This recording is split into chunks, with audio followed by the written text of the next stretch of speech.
Hello? Good, good, good. Hey guys, first of all, I am thrilled, honored, and very, very humbled to have this audience for a technical topic, for a conversation, for a technical conference rather, for a topic like this, a little touchy-feely kind of stuff first thing in the morning on a big session for Ignite. But I'm absolutely humbled and thrilled to see all of you here and coming in, standing room only in the back. Hey guys, I do think if there is an opportunity, because I've been in this position before, if there's an available seat next to you, please show of hands. If you could raise your hands for those in the back who want to sit down, please feel free. I've actually been doing a session much like this previously, where some of the feedback I was given is that I didn't give an opportunity for people in the back to find a place to sit, which was true. So again, find a seat. I want to have a jovial and friendly conversation with you today, and I want you to feel comfortable and come along with me for the journey. All right. First of all, thank you all again for showing up, and I hope everyone's ready for a good Ignite. Did everyone go to the opening kickoff last night? Show of hands. Yeah, everyone. Good, good, good. I hope that all went well. I unfortunately wasn't there. I was trying to get my dog and pony show ready for you guys this morning. So let me see. Sorry.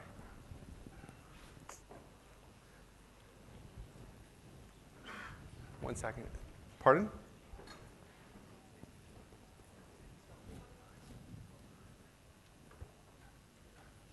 Huh? No? Wow. There you go, there we go. Okay, cool. Quick introduction. Thank you very much to our technical standout. My name's Darren Hubert. I guess you can gather from my accent, I come from the US. I've been working with Microsoft for about 9 years now, and I have the honor of serving as chief architect of our services division covering APAC. So my remit is to work with our architect community and our customers and our partners on delivering meaningful experiences through the use of Microsoft technology in the APAC region, which is from Korea through Southeast Asia, and of course Australia and New Zealand. And I've been here a few times now, and I thoroughly enjoy every opportunity I get to come to Auckland in New Zealand. It's a beautiful, beautiful city, and thank you for having me here. What I want to talk to you guys about today, again, I start off by saying it's a little bit of a touchy-feely conversation on design thinking, but I think it's something that's deeply important for the industry and how we go about framing our mindset in order to drive innovation. And my purpose in here is one of the things is I'm very passionate about not just the technology, but about the people. Working for Microsoft, I have the opportunity to allow users, allow personas, allow real people to use Microsoft technology to ideally change their lives and give them meaningful use of productivity. So that's who I am, and I'm here for the week. And I'm also giving a session later this week on Friday on architecting for IoT, the Internet of Things. Feel free to come to that if you have the time.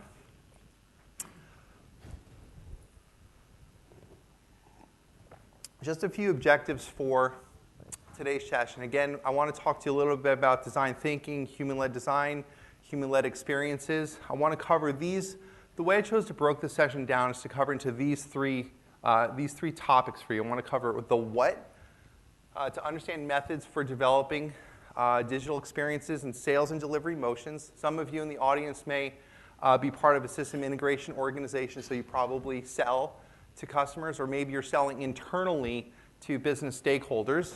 And as well, not only as part of a sales motion, but during delivery, the implementation of that effort as well, including what I'm going to call human-led and inclusive design approaches. So that's really going to be the what, the foundation of the what is this.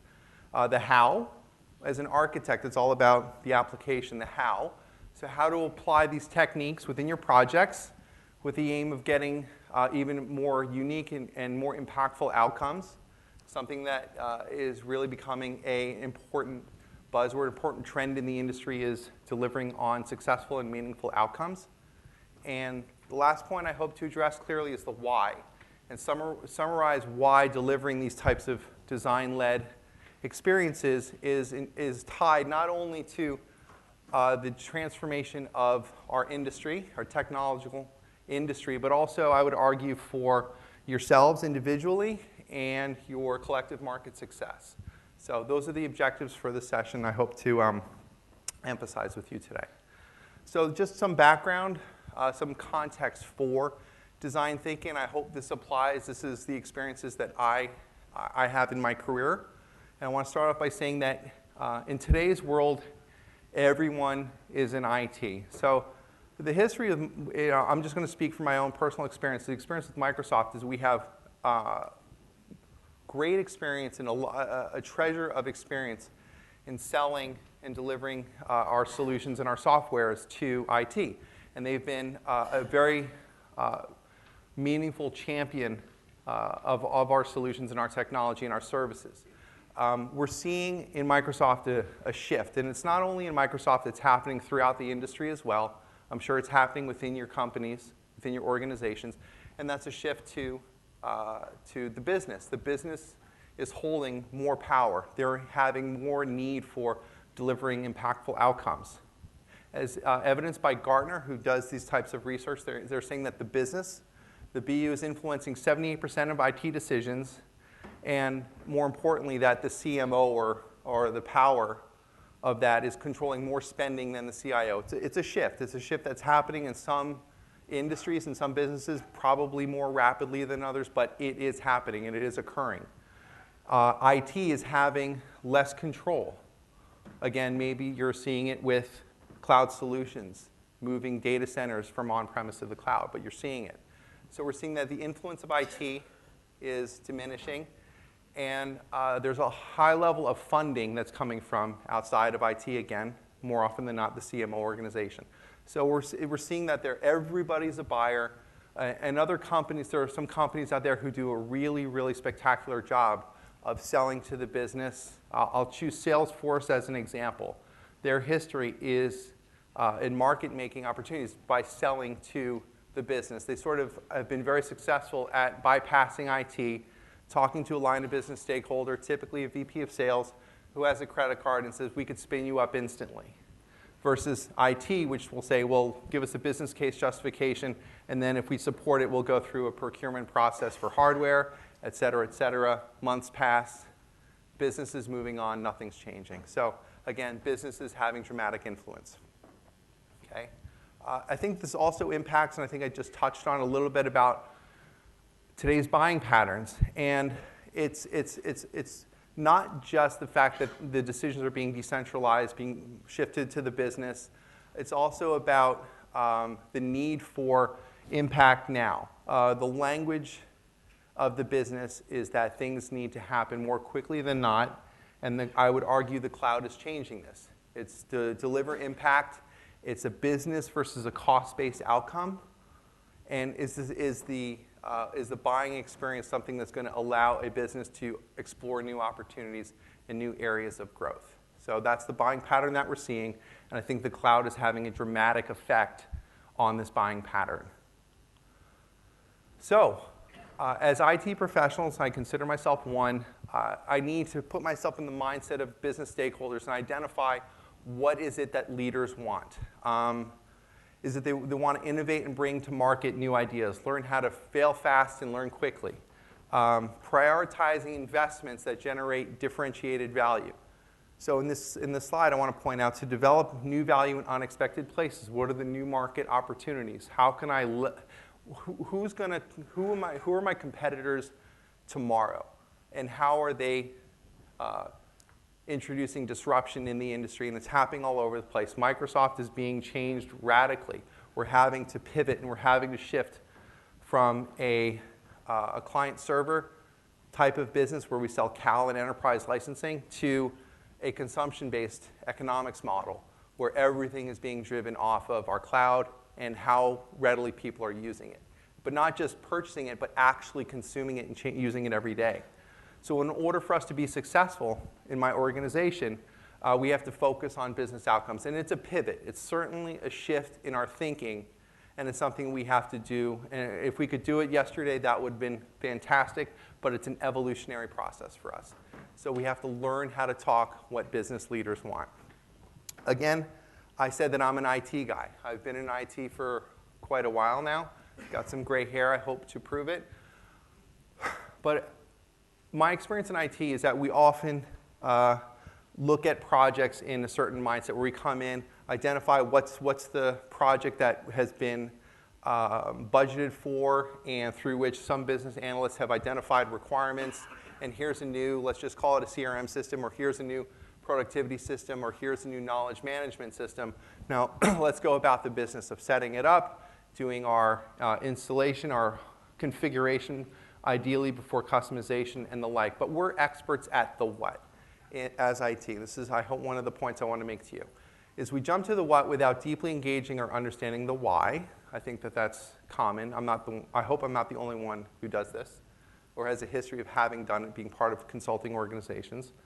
We're so busy doing this, we don't have the time or the cycles to stop and learn why. Why are we doing this in the first place, assuming we need to do it at all? So that's the what and the how. But the why, as a compass, we often miss out. And therefore, we create a barrier for what I will call innovation, which is the seed for what I'm going to call design thinking. And generally speaking, we become experts at asking the wrong questions, and we've defended this as best practice. Here's a methodology, typically involves envisioning, requirements gathering, designing around those requirements, building, testing, deploying, supporting. But we don't often ask what's the core problem around which we're looking to fix. Okay? So that brings us to design thinking and the what. Design thinking is really, for the purposes of this conversation, it's an approach for getting at the why, helping arrive at that. Again, we're experts at the what and the how, arriving at the why, and for the solutions that we build. It's a form of, by definition, solution-based thinking, which is seeking to define solution-based thinking, what it does is defines all aspects of a problem before creating a solution. Again, looking at something more holistically. It's a discipline for figuring out the how, and I think I would argue it's a foundation in everyone here and I would argue everyone here has a role in architecture, whether or not by title you're impacting or you're influencing an architectural decision within the customer, within your own organization. I would argue that design thinking certainly has to be a pillar and a mindset and part of your tool bag as you implement architectures across your organizations. Okay? But also, I want to talk, it's also a shift. And again, it's a shift pivot from individuals to teams. The type of thinking that I want to showcase and highlight isn't about one person having an ingenious idea and being able to go build it. It's about building a consensus of people, building a consensus of teams, because ultimately it's a cultural shift.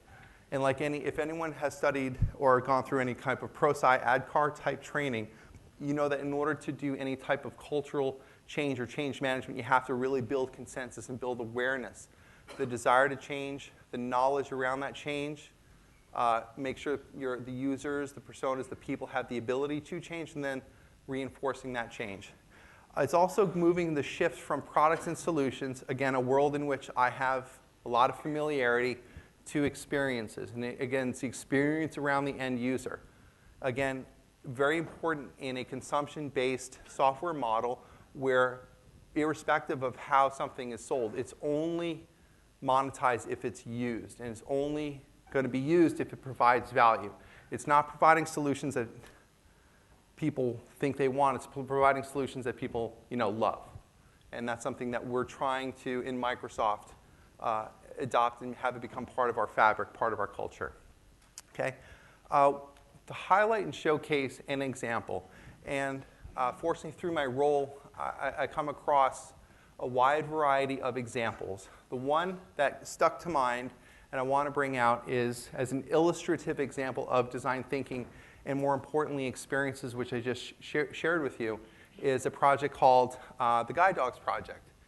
And this is a joint project between Microsoft Services and Guide Dogs UK, which is one of the largest charities in the United Kingdom, with a vision of helping out visually impaired persons. Their vision is for a society in which people who are blind or partially sighted enjoy the same freedom of movement, as everyone else. And this is a project that we went in with them, and we developed a unique technology solution, but highlights a unique challenge. Okay? The whole objective, I'm going to showcase a little video here that highlights this, but it's to create an experience for people with blindness that enables a new level of independence and freedom. And it's the whole objective and the vision here is to demonstrate how universal design or design thinking, this concept, can accelerate innovation and enable a new bar for usable and accessible experiences. The project here, I want to show you a video called Cities Unlocked. The whole idea is to use sound, 3D sound, to allow a visually impaired person to navigate the city. So it's through the use of 3D sound technology, a type of a headset that would connect to a person's jawbone and would inject sound through the jaw, exposing the ear so you can hear outside noise, road noise, passengers, bicyclists, while still being able to hear the environment around you. What time a bus is arriving if you're going to it? Is the train delayed? If you have to use a restroom, physically, where is it in the building and how can you get there? It's done through a smart app that's connected to Wi-Fi around you, which is being fed through beacon technology that's pointing out where things are, such as lifts or platform or buses here. So I want to showcase a little video really quick. Bear with me. And I hope it talks a little bit about the future of technology here. I've been blind now for 10 years and I have diabetic retinopathy. There's a real lack of, when you're visually impaired, being able to be free and spontaneous. If you're really going to provide people the ability to get around independently with confidence and with dignity, you have to be really sensitive to where they are on their own personal mobility journey. Informational needs. So just as you're walking down the street, how could you change your outcome? How could you change your perspective on what's around you just by serving up different information? Search isn't really about answering questions, but is in fact about serving the most appropriate information within the context of what you're trying to do. There is a lot more potential for people who are scared of technology to embrace it and to benefit from it and to take advantage of the opportunities that technology provides for them. Good technology is almost invisible psychologically to the person that's using it, because they just consider it to be an extension of their own physicality. We want to live like normal people. We don't want to always plan ahead to see if we can get community transport or a taxi or something. We want to be able to just jump on a bus and go sometimes and have that freedom. We wanted to come up with a series of ideas and concepts which were applicable to everybody. So they weren't necessarily focused on people with a visual impairment of some sort. We wanted to look at how this would benefit and add value to everybody. Technology out there, I think, could give us that independence and freedom.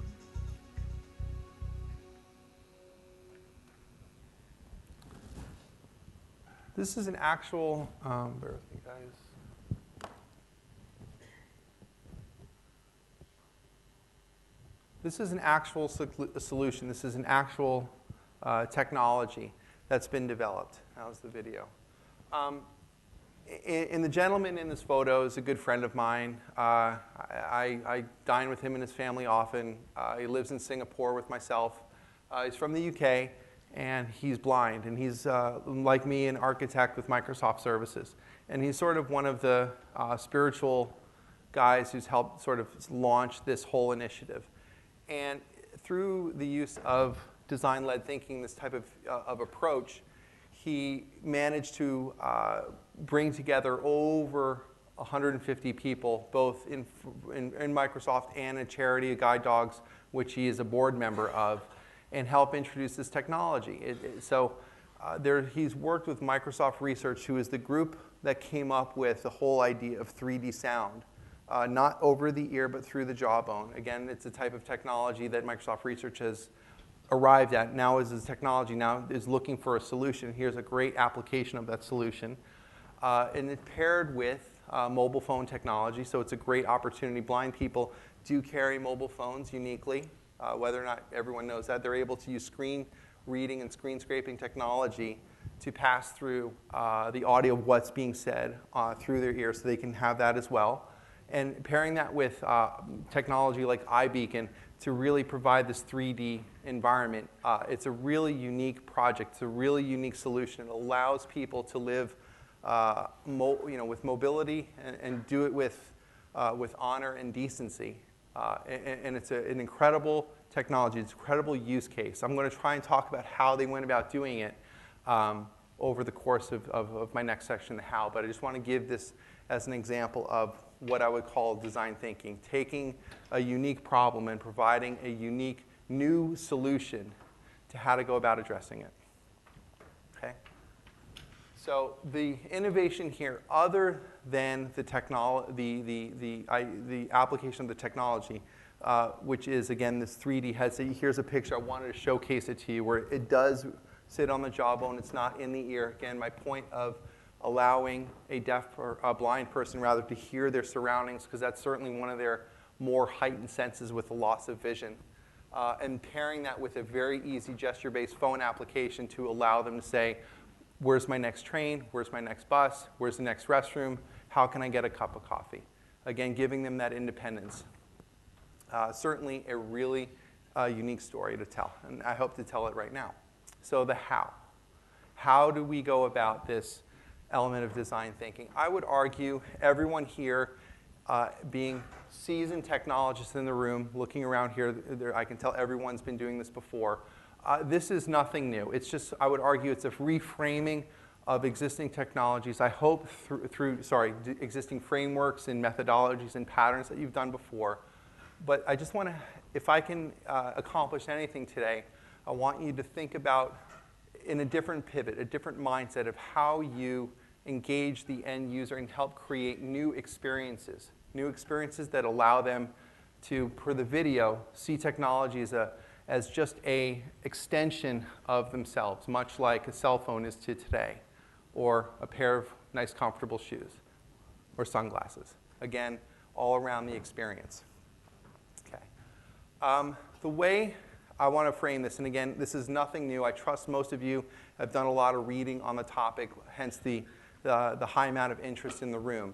But it's a mindset. I just want to talk about how I would frame this for you. We talked about 3 domains, 3 spaces, and 3 pillars, starting from the inside out. I'll call this the 3 ilities: the desirability, viability, and the feasibility. These are the constraints in which we, as architects, we have to engage a particular problem. Identify whether or not it's viable. Do we have the technology? Is the technology capable of fulfilling this unique problem? Is it feasible within the constraints imposed on me, probably by the business? We always have funding and scope and schedule as constraints. Is it feasible within those parameters? And then the thing that I think we have to also pivot for is it desirable? Is it something that I can create that the end user, Sally, the branch manager who needs a new reporting platform, is it something that she's going to use, something that she can use easily and enjoy and adopt using? And that's the desirability factor.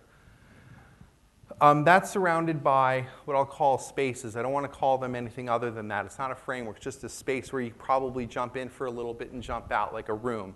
And that's the inspiration, ideation, implementation. Inspiration, again, is I need to step into the space, into this room, and inspire as to what's going to be unique. How can I help solve this unique problem?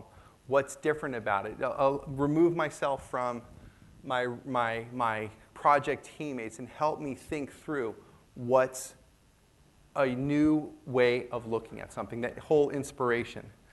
What's familiar to me, okay? Observation, I would say this is interacting with our environment. Probably shouldn't say this, but we have 2 eyes, 2 ears, 1 mouth, and as architects we should probably operate with that breakdown of speaking probably 20% of the time. Knowing myself, it's probably the converse of that, where I probably speak 80% of the time as opposed to 20% of the time. So it's something I have to pull myself back on, to opening up my ability to participate in active listening. It's something that sometimes is hard for me.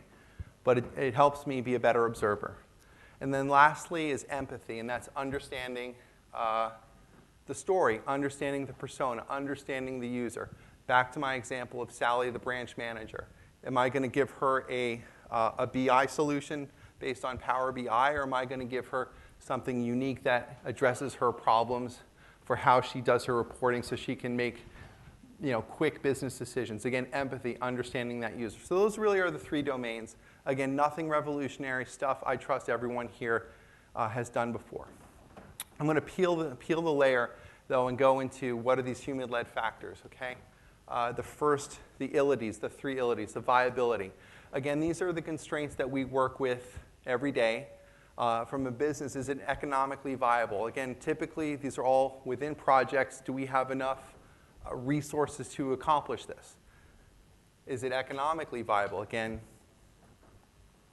do we have enough budget for it? Does it make business sense? Is this something that we're going to do that makes business sense? And can it be sustained over the long term? That's the business factors. The technology factors, I trust everybody here in the room is very comfortable with, and largely our passion lies, and that's, is it technically feasible?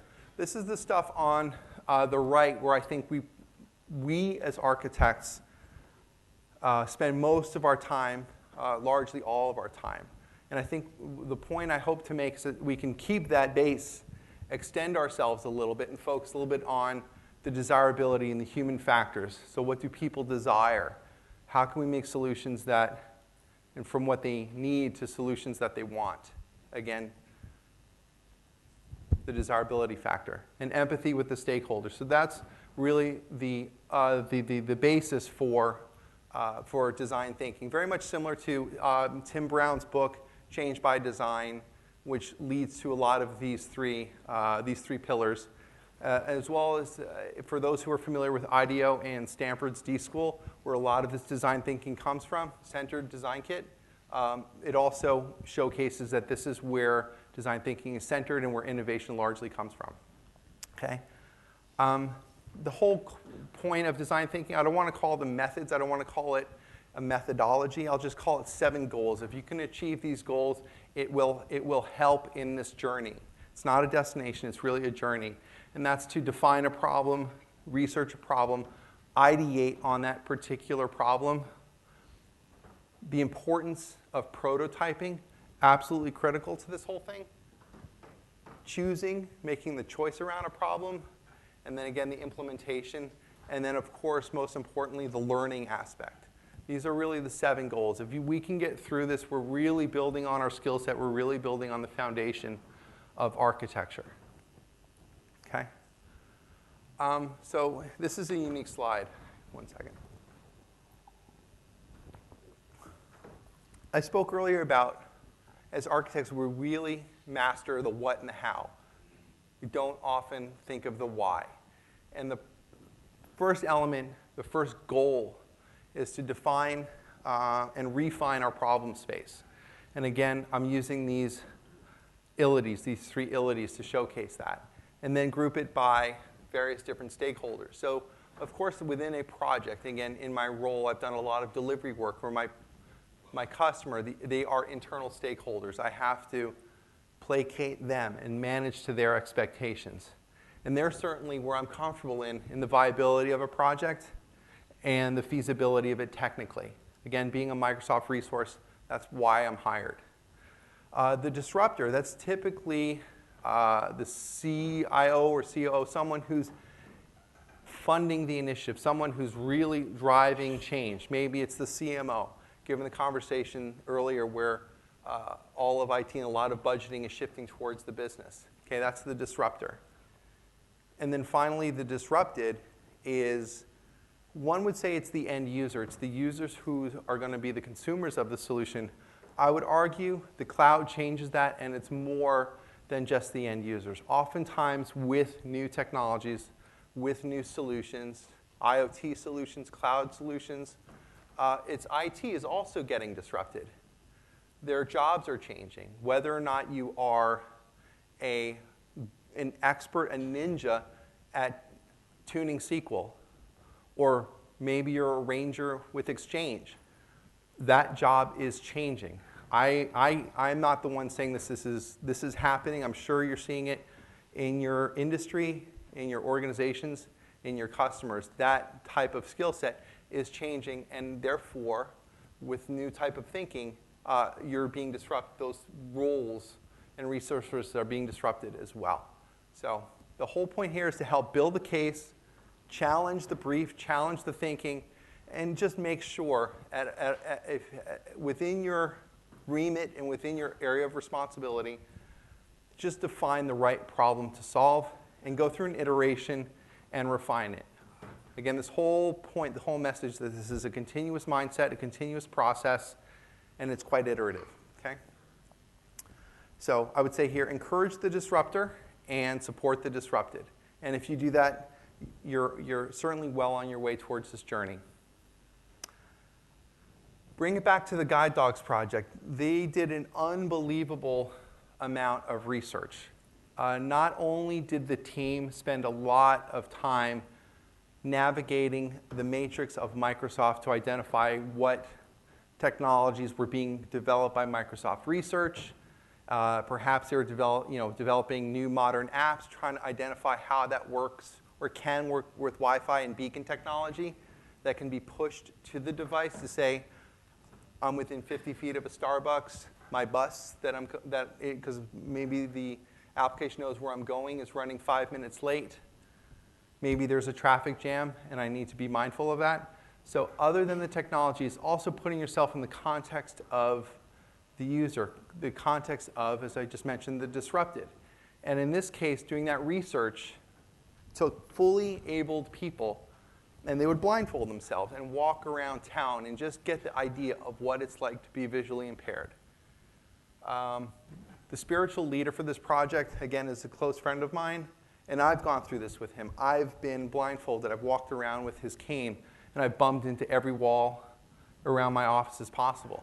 But in the process, I learned how difficult it is. Within the UK, I think the stats are there's 240 million people in the US and the UK who are visually impaired, and 65% of them are unemployed because they can't confidently and with dignity get to the office and do their jobs every day. And I work with somebody who's part of that minority of 35%. And not only that, he's a highly functioning architect, an incredibly insightful individual. And it helps put context to the story. One of the things as a takeaway, as a goal, not only should I urge you to help do research, it helps you think about a unique problem to solve. But another way of doing it is through the use of personas to humanize that story. Just show of hands, have people done persona analysis, persona and storyboard-based analysis? A few of you, awesome. I hope it's given you a unique way of understanding and humanizing the story. So what I would say here, there's three sort of areas for the persona. And again, it's a powerful tool for the art of storytelling. Again, I view storytelling as an art. It has, obviously you're going to have a bunch of tasks of what a persona needs to do. And you're going to have a bunch of motivators, or motivations rather. But it's bounded by goals. Within design thinking, they have this notion of when you do personas, you sort of aggregate the majority of them, and you call that the composite user. That's sort of like in a bell curve. That's that's the main part of your user group. I would argue you also have to include the edge cases, the extreme users, the one or two standard deviations of users, because those users will make or break your adoption. And particularly for a technology or a solution that you have to impact potentially millions of people's lives, that edge case becomes very, very important for supporting and confirming your main thesis, your main point, your main goal. Okay, storyboarding, researching people in context, really, really important. And if you ever have the opportunity to actually see them and meet them and give themselves names, certainly the better. It's certainly a better idea to have someone, I'll pick on Sally, the branch manager, than user is a manager of a small retail bank. At least you have an idea of who that person is, what their struggles they have, Maybe they have 2 kids, they got late to work this morning, they're behind on their reporting, they need something that is really quick to be able to help them get through their jobs without being reprimanded by their leaders. So stuff like that. It's a really unique tool. This is one of my favorite things in a project, and I love working in project teams, and that's the whole idea of ideation. Ideation. This is getting back to, if you remember, the first 3 domains that I spoke about. This is the application of those 3, of the insight, of the observation, and clearly the empathy. And ideation is a team-based activity where you help doing storyboards, you help you help create the art of the possible. This is a slideshow from my friend and the Guide Dogs teams, where they help storyboard how it's going to happen, what are the solutions that they need to have. Again, the solution was we need to help, or the goal was to help people with visually impaired live a freer, more productive life. It was never around technology. It was never around using 3D headsets 3D audio headsets to inject sound in their ear. And so it was around how do we do this, and that was the solution that the team came up with. And it was this whole ideation phase after doing their research. Okay, prototyping. Prototyping is probably one of the most important aspects to design thinking and to this whole idea. I've been holding this clicker for the last half hour, and I never have. You're not going to have the opportunity to work in a place where I can make a clay mold and identify, does this have the right feel in my hand? Does it have the right point of balance? You're not going to have that type of opportunity, but you still need to create prototypes for something. And if it's a solution, what is that prototype? I would argue a storyboard is enough of a prototype, is enough of a definition. There's a whole concept called minimum viable products or minimum viable deliverables, MVP process. And the whole process there is, as you prototype, we need to fail fast and learn quickly, to use that adage. And what's the minimum amount of technology that makes this ID viable in order to determine if it's a go or no-go decision? And with all of these things, the idea of failing fast and learning quickly, failing fast and learning quickly, iterating is the key to it all. I was part of a project where we helped transform a drug company to monitor, a global drug company to monitor the safety and surveillance of all their products globally. And we had to come up with a new solution that dealt with dynamic and floating business problems. And we had to create a new engine, a new configuration-based engine that allowed a user to change the rules as to whether or not this drug that one would ingest, whether or not if there was an adverse event due to blood pressure, what are the new routing rules that we have to apply so that we can triage this case appropriately.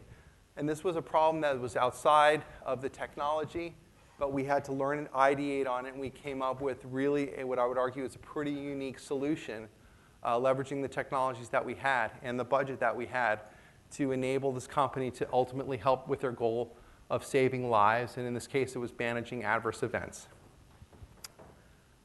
To bring it back to the story at hand, the Guide Dog story, this is about creating a prototype, and the prototype of a storyboard here is a visually impaired person making their way ultimately through to a train system, and this was enough to get them started.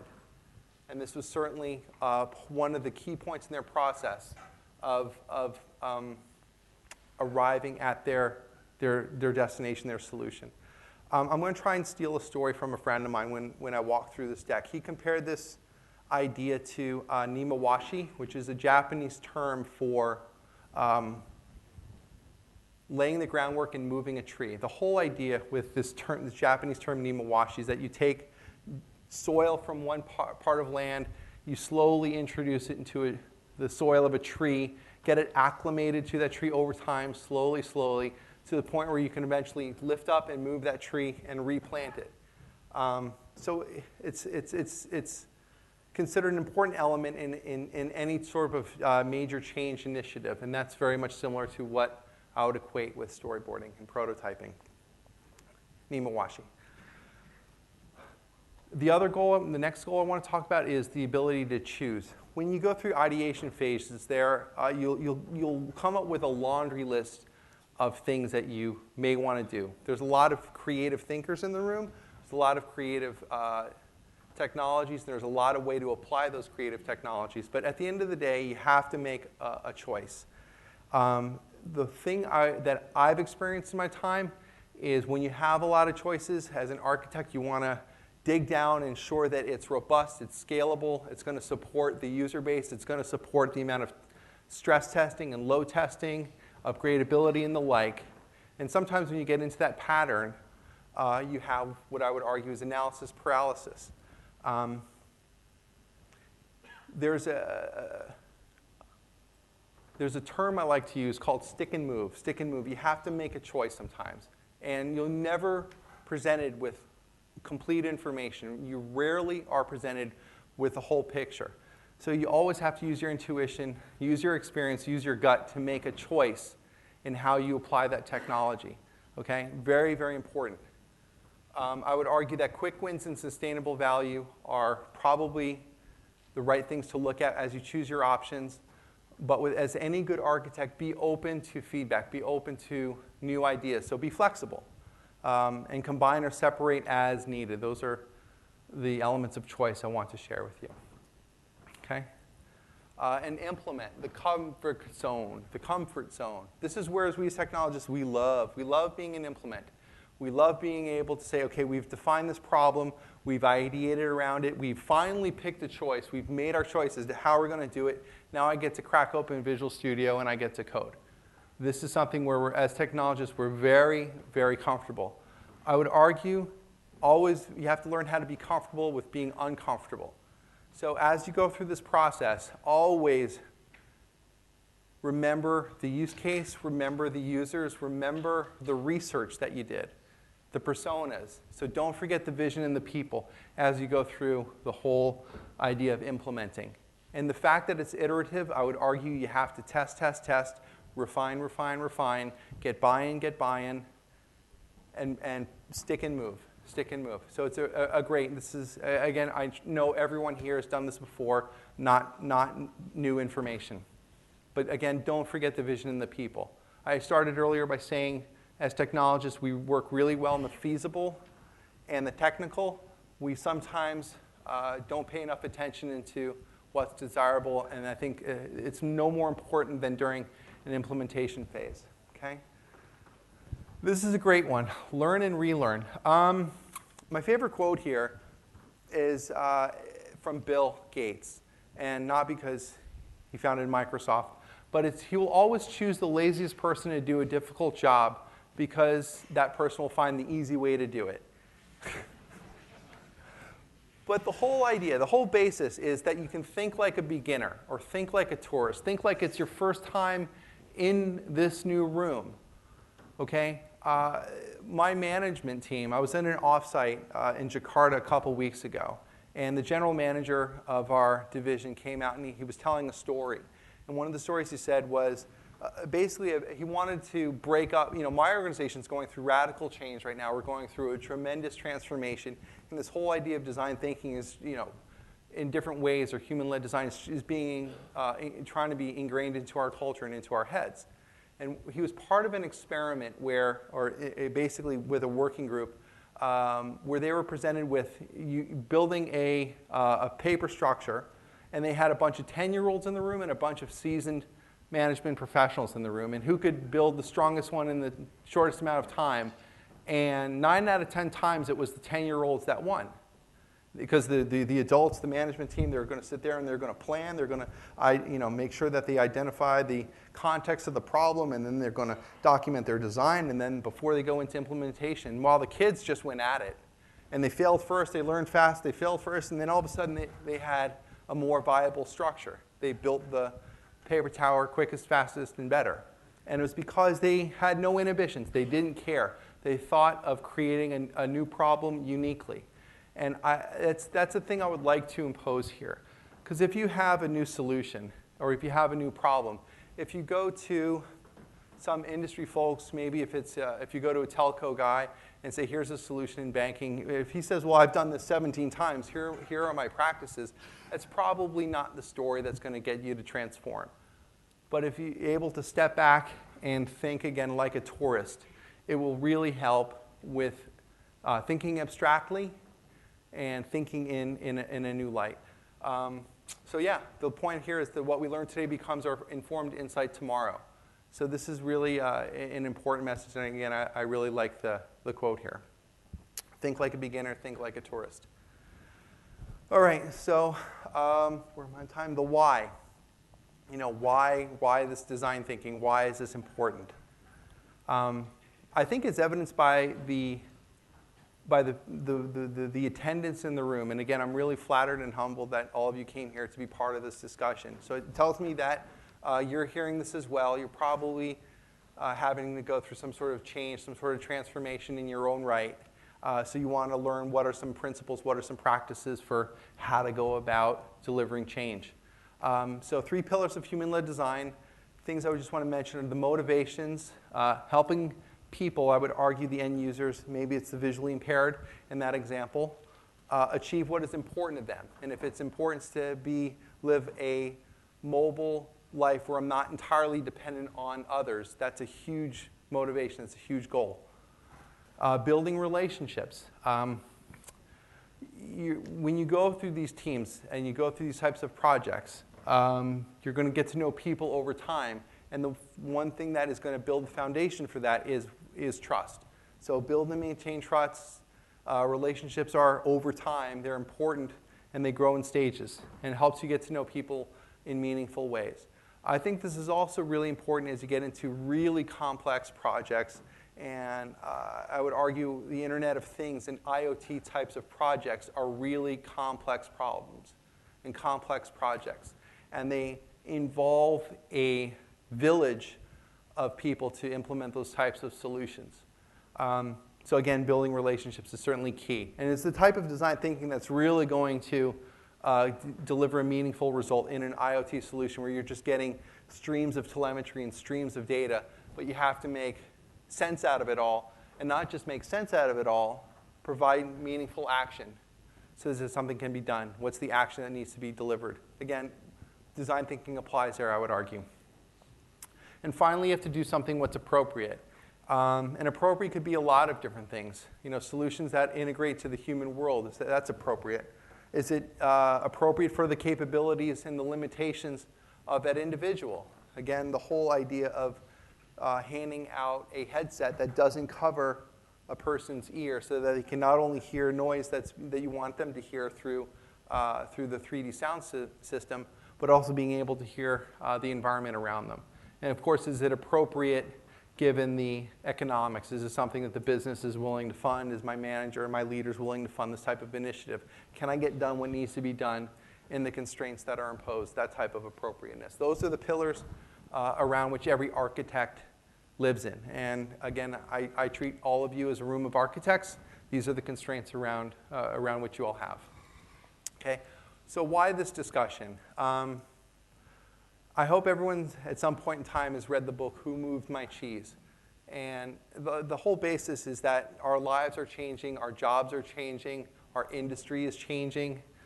And the success, from a personal perspective, the success that I've had previously is not going to get me to enjoy the same success that I hope to have in the future. I have to shift. I have to pivot. I have to learn and relearn, because the disruption that's happening in the industry is happening at an ever-increasing rapid pace.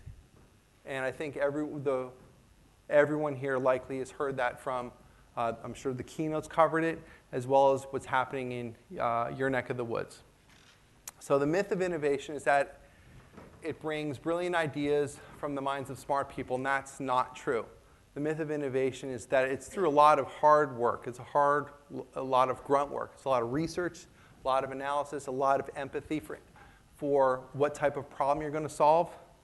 But that's really where ideas come from. And everyone here is certainly capable of coming up with the next brilliant idea that you can apply in your personal and or your professional lives.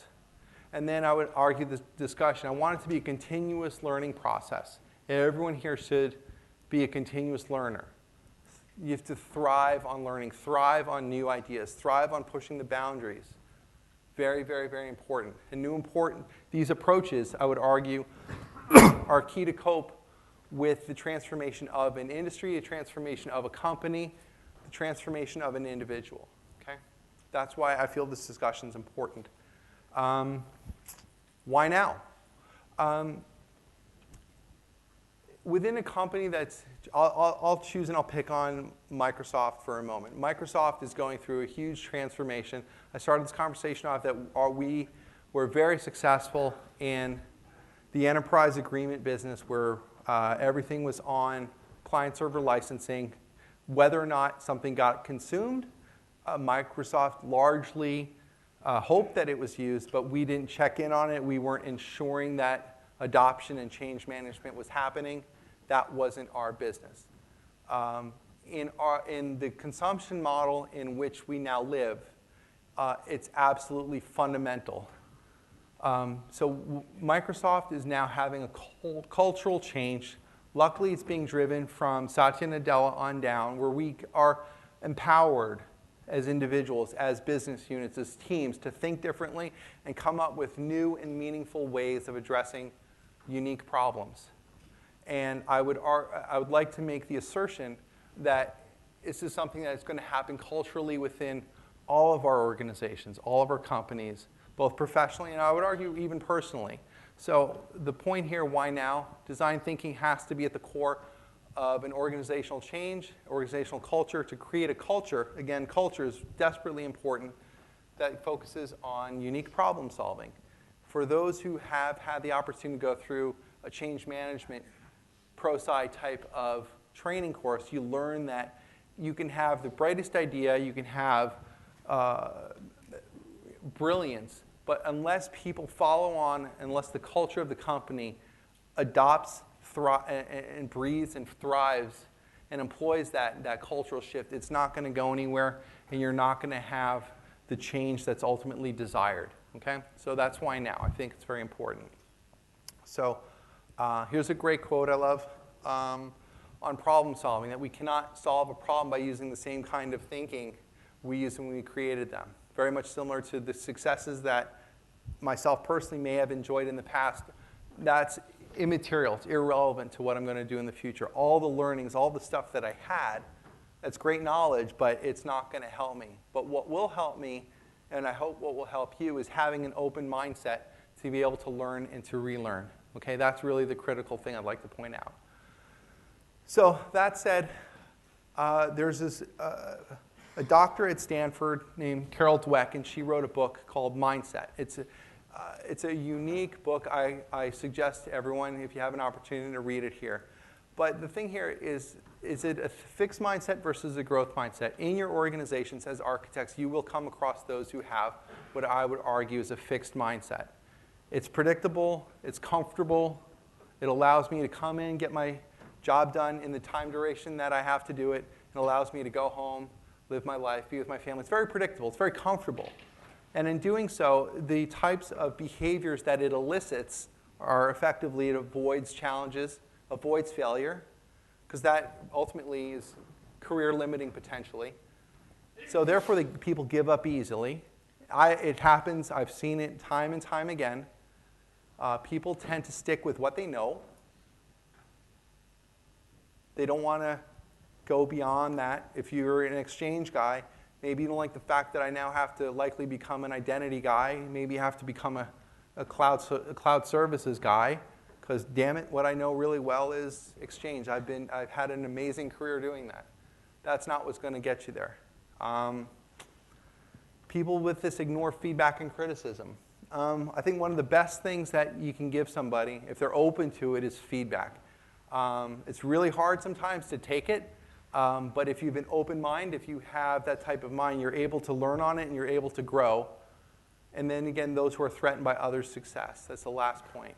You know, if someone else in your team is getting a lot of accolades, is getting promotions, is getting noticed, some people feel threatened by that. That's a static mindset. That's something that's not going to allow for human-led design, human-led thinking. So I would argue that it's the growth mindset, and it's an uncomfortable position. I think I mentioned earlier, part of an architect's remit is to be comfortable with being uncomfortable.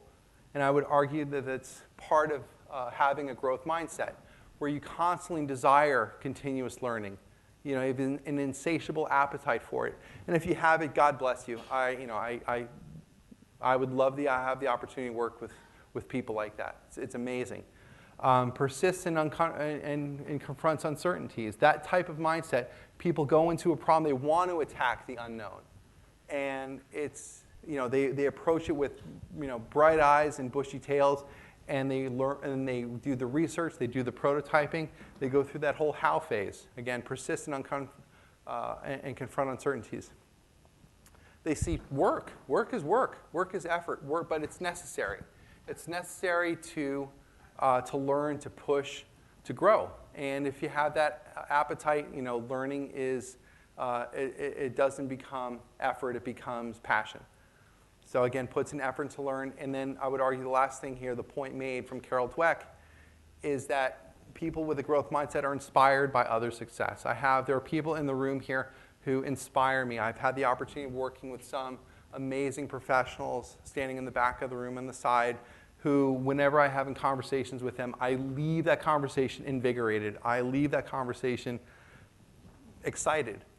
And it's because of their success and the amazing work that they do. It drives me to, you know, pick up the pace a little bit and make sure that I'm keeping pace and earning the right to be in their network. So stuff like that. That's why I think this is an important topic, something you ought to read. So I'm sure everyone is wondering, what's the point? What's the point of this? I hope I've addressed that over the point of this conversation. What's the point? And the point is that designing for the 1%, even if it's designing for the edge cases of people who are visually impaired, which is sort of a small minority of people, but if you're designing for them, you're designing for us all. And that's really, really important to think about. So as you walk away, please place the end user at the center. And by the way, I did change this to make it English appropriate. I did have it as RE. Again, I'm a Yank. Challenge your customer's point of view. And if it's your customer, it could be your business stakeholders. It could be, literally, if you're a professional service individual like myself, it could be your customer. Challenge their point of view to really identify what is the problem that we're going to solve and how can we best tackle it. Okay? Really, really important thing to do. Democratize envisioning. Everybody has an opinion. Everybody has the right to be part of that, what that solution is, especially end users, especially the people, if going back I spoke about the disruptor, the stakeholders, the disrupted. Disrupted folks are typically the end users, and they should be part of the envisioning process as well. Certainly will help with adoption, builds awareness. Demonstrate courage and curiosity. That is certainly very important. It's courageous to be curious, and as architects, I would argue it's a foundational pillar. Part of your tool bag is to always have that insatiable curiosity. And then back to the whole prototyping thing. Even if it's a storyboard might be enough, but it's just to get a concept out there. And small, rapid, iterative deliveries, the whole minimum value of a deliverable, the minimum value of a product. What's the absolute minimum? Don't gold plate anything to get it out there. Does this work? Does this apply? The minute you start gold plating stuff, the minute you start, you know, wasting time, wasting resources, wasting energy. That's not the point. The point is just to get the proof of concept, get it out there, learn quickly, not to gold plate stuff. And I'm guilty as anybody of gold plating stuff because I want everyone to have a great opinion of me, and so I've gone through that myself. Doesn't add a lot of value, but it's something I have to pull myself back on. Done it many times, guilty. So anyway, in recap, I just want to say these were the objectives of the session. I hope I addressed them. I tried to make every effort to identify within this whole element of design thinking, you know, the what. So I hope I covered some methods of digital experiences. I wanted to showcase that example of guide dogs, of how this, what are the approaches around it, the how, what are the techniques. I spoke about the 7 goals those 7 goals. It's not a framework, it's not a methodology, I'm just calling them goals. You can pick and choose which apply for the situation in which you're in. I covered those of how these techniques can help you with the aim of grading even more important outcomes. Again, doing a lot of that research, putting on a blindfold and walking around a building like this. Try doing that for a day. It'll certainly change your mindset. And then the why, summarizing why this is important, why delivering these types of digital-led, human-led, it's all the same word, by the way, it's all the same thing, is intrinsically tied to our transformation as individuals, but our market success as well. So that said, there is a group of amazing folks here from Microsoft Services, and so if you're interested, depending on your current situation, if you're interested in learning about design thinking, there's some amazing professionals who'd love to have a conversation with you. So that said, I really want to thank you again for your time. Thank you for filling up the room. I really do feel humbled to be here and being able to present to you, especially the first session of your Ignite. So that said, I'd like to thank you very much for your time.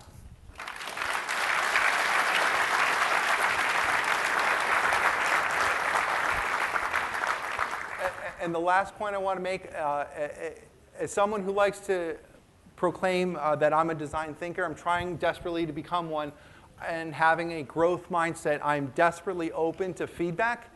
This is a new topic, a new session for me. And if you have feedback as to how I can make it better, what were the points that you liked, what were the points that I may have glossed over a little bit, I'd really welcome your feedback. Thank you very much. Have a great week. So wake me up.